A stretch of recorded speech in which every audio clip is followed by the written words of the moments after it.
네, 반갑습니다. 네, 반갑습니다. 네, 잘 지내셨죠? 네, 날씨도 너무 이제 쌀쌀하고요. 이제 공부하기에는 가장 좋은 계절이고 감기 오실지 잘 챙겨서 네, 드시고 또 입고 하셔야겠습니다. 네, 오늘은요 시대별 미혹과 핍박의 역사에 대해서 주제를 한번 설정해 봤습니다. 근데 시대에 따라서 미혹도 있고 핍박도 있다는 말씀 아니겠습니까? 그래서 이것이 지난 역사에서 또 찾아볼 수 있기 때문에 역사라고 말씀했습니다. 자, 그럼 본문 오늘은요 주제 마태복음 24장 4절에서 5절로 한번 읽어 보겠습니다. 마태복음 24장 4절에서 5절 한번 읽어 보겠습니다.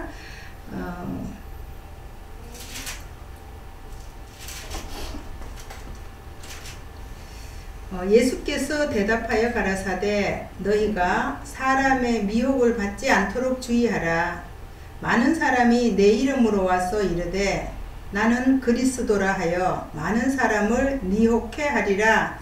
네, 예수께서 말씀하시기를 사람의 미혹을 받지 않도록 주의하라고 하셨습니다. 그럼 저희들이 세상에서 미혹이란 말은 잘 쓰지 않고 이 미혹은 그럼 어떤 걸 얘기하는지 감은 오지만 명확하게 지금 생각하기가 좀 어렵죠. 그래서 미혹이란 말은 육적으로 내가 어떤 사람에게 육적인 것을 빼앗기려고 내가 당하는 것이 아니라 이곳에서는 그러니까 정신적인 것을 빼앗기는 것에 대해서 예수님은 말씀하고 계십니다.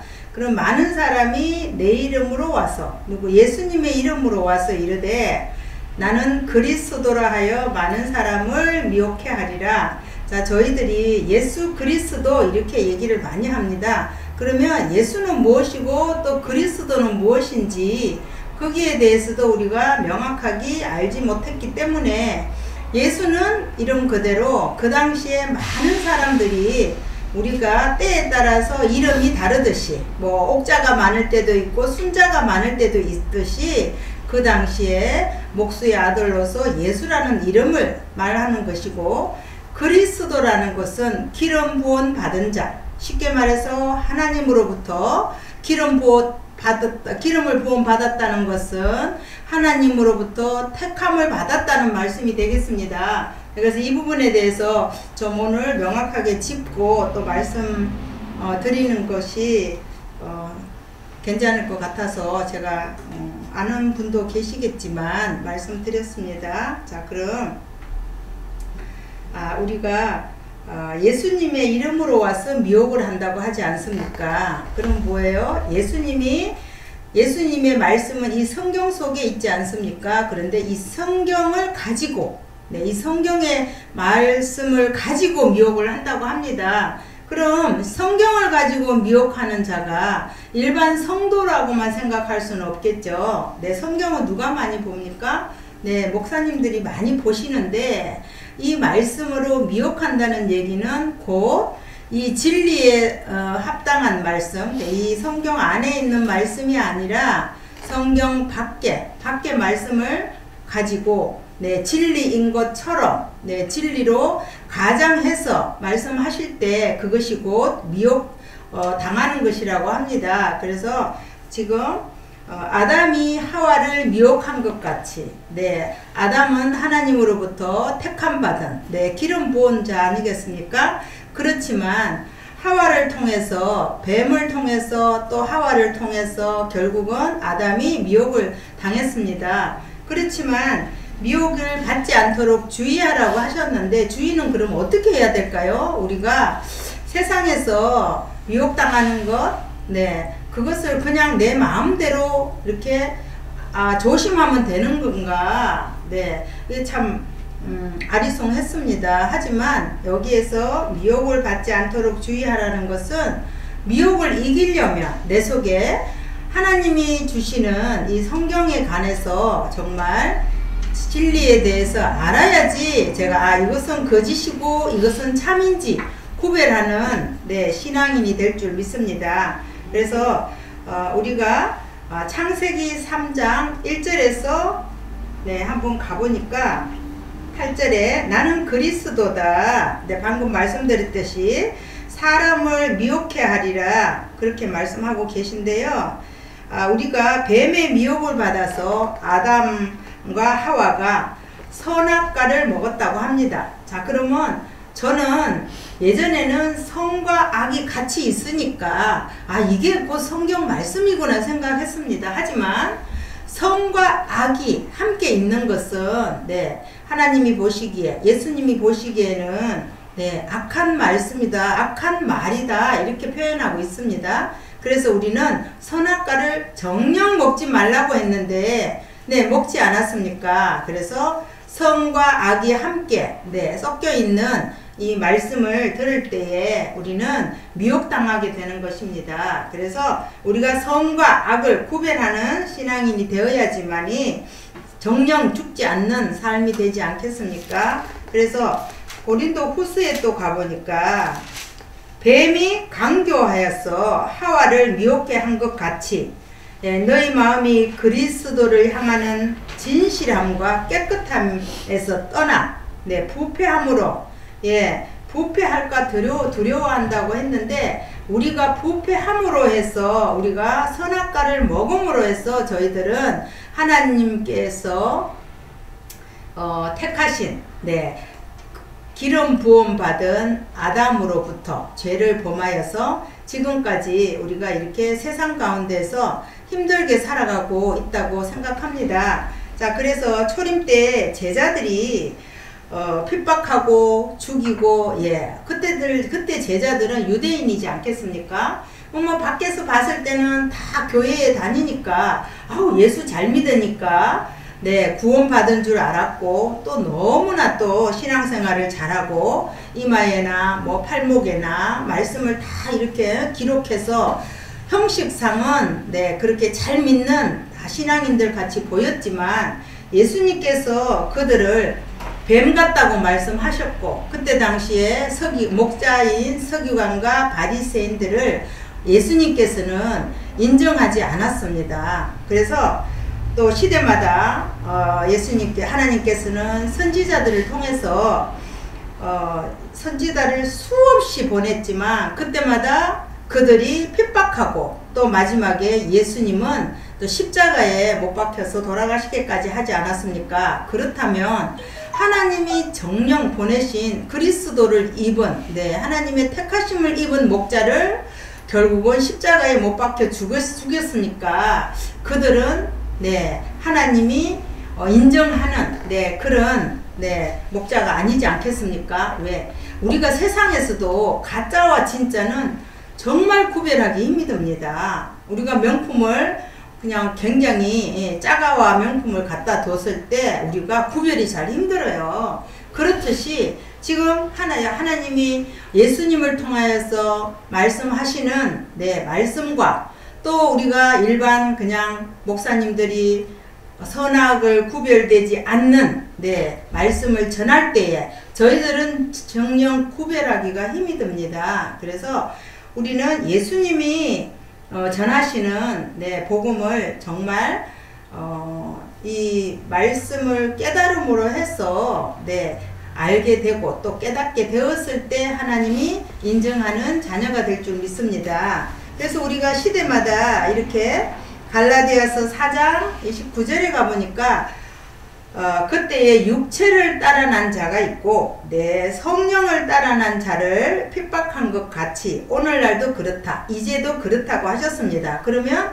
곧 오늘날에도 성령을 따라난 자는 육체를 따라난 자가 핍박한다는 말씀이지 않겠습니까? 그러면 예전에 구약 때 보면 이스마엘이 먼저 태어났습니다. 하지만 하나님이 100세에 아브라함에게 100세의 아들을 준다고 했습니다. 했을 때 사라가 어떻게 했어요? 웃었다고 했습니다. 웃었다는 건 뭐예요? 믿지 않았다는 얘기거든요. 그런데 하나님께서는 100세의 사라를 통해서 하나님이 기름 부은 그 혈통을 통해서 하나님께서 이삭에게 복 주시는 그런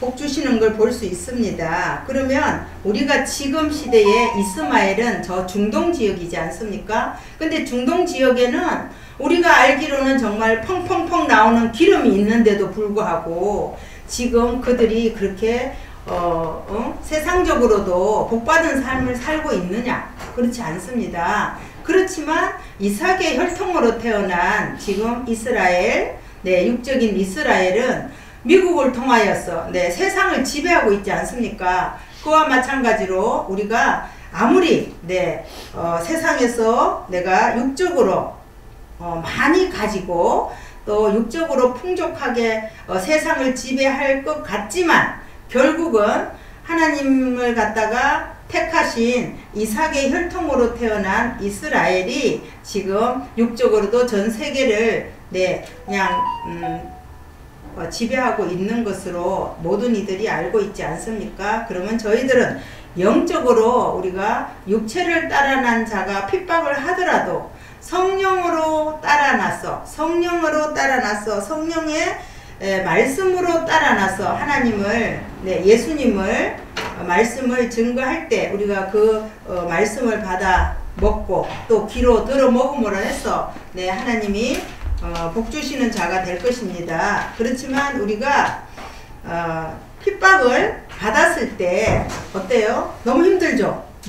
정말 그때는 하나님이 왜 나를 알지 못하실까? 예수님이 왜 나를 이렇게 힘들게 하실까?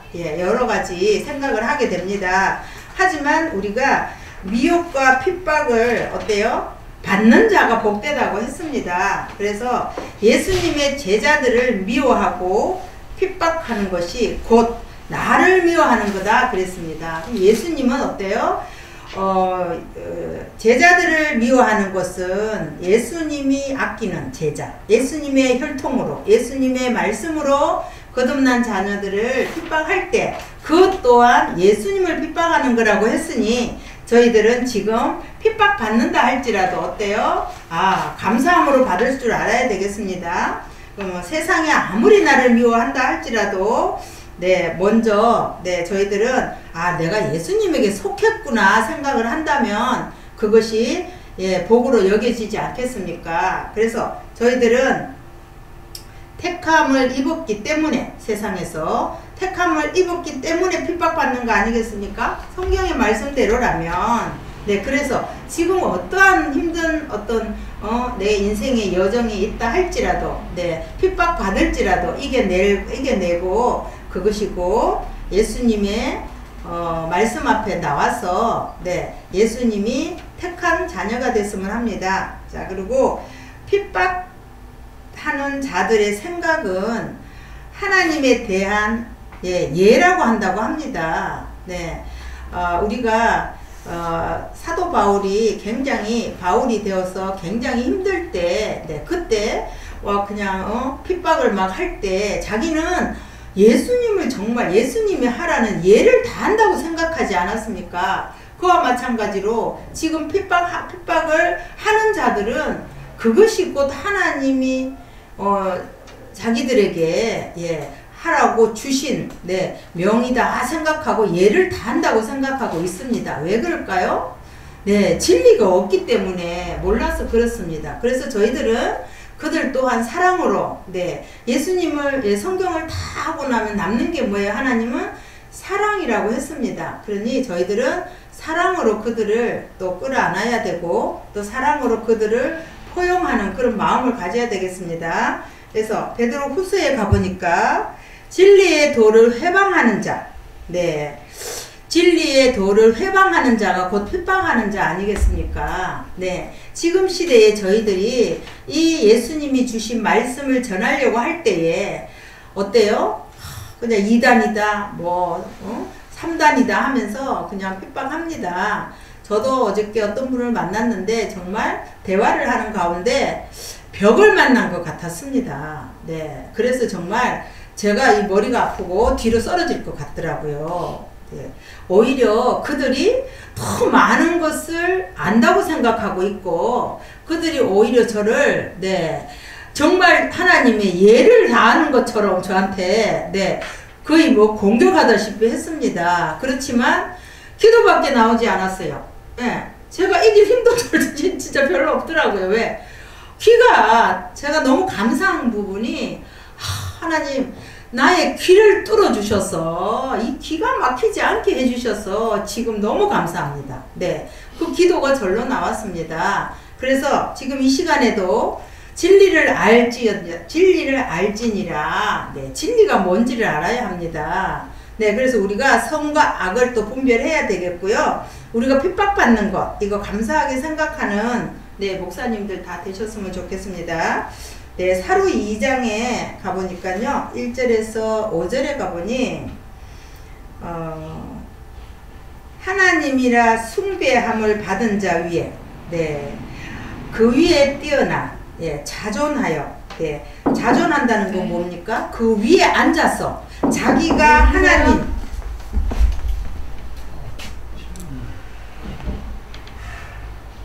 혹시 저 택배 좀 본 게 없어요?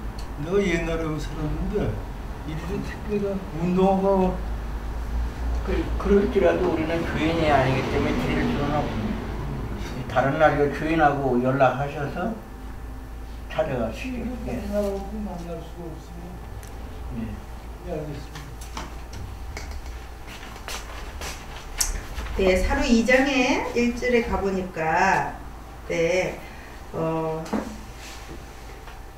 우리가 영이나 말로 우리가 편지나 이런 부분에 미혹당하지 않고 하나님이나 숭배함을 받은 자 위에 뛰어나다는 건 뭐예요?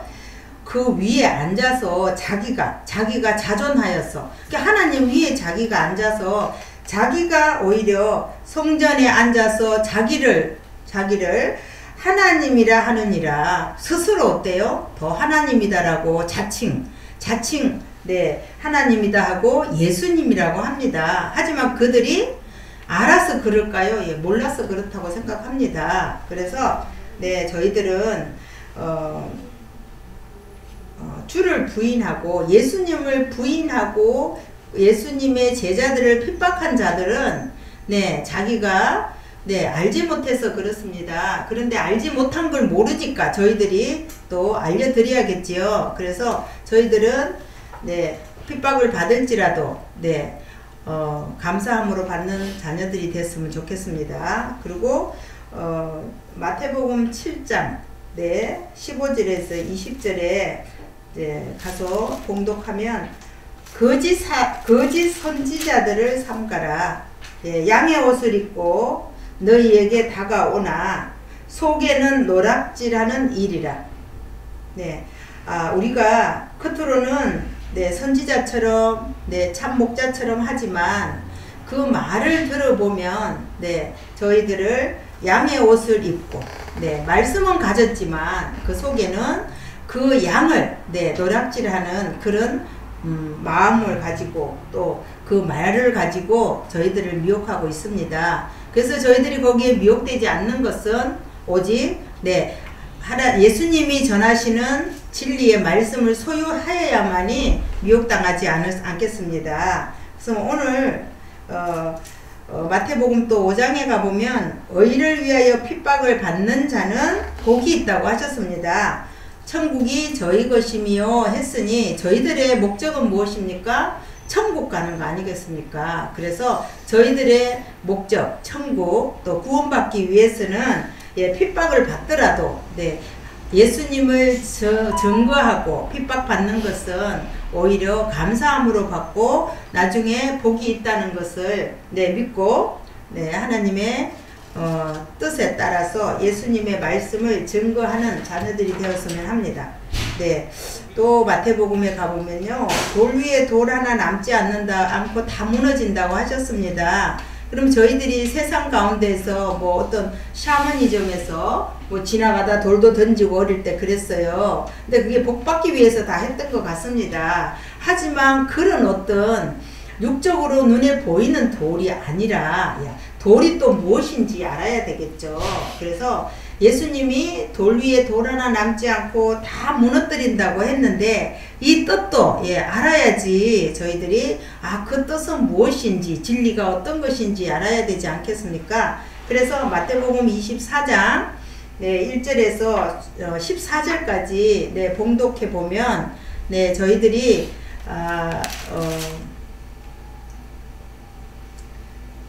돌 위에 돌 하나도 돌 위에 남지 않고 다 무너뜨리우리라 하신 말씀이 있고요. 또 예수님이 감람산에서 앉으셔서 제자들에게 또 말씀하실 때 세상 끝에는 세상 끝이 온다고 할 때 그럴 때 징조가 있다고 하셨습니다. 그 징조는 사람의 미혹을 받지 않도록 주의하라고 하셨고요. 또 민족이 민족을 나라가 나라를 대적하여 일어나겠고 처처에 기근과 지진이 있으리니 이 모든 것이 재난의 시작이라 하셨는데 이 또한 육적으로 민족과 민족을 나라가 나라를 대적하는 것이 이야기하는 것은 아니고 어떻게 영적으로 말씀하시는 것입니다. 그래서 이때 사람들이 모든 우리를 위하여 의를 위하여 내 이름을 위하여 모든 민족에게 미움을 받으리라 말씀하셨는데 저희들이 예수님을 증거할 때에 저희들은 당연히 핍박을 받고 미혹을 당하지 않게 또 말씀으로서 이겨나가야 되지 않겠습니까? 그래서 저희들은 끝까지 견디는 자가 구원을 받는다고 했습니다. 그래서 핍박과 핍박을 받을 때에 감사함으로 받고 인내하는 목사님들 다 되셨으면 합니다. 감사합니다.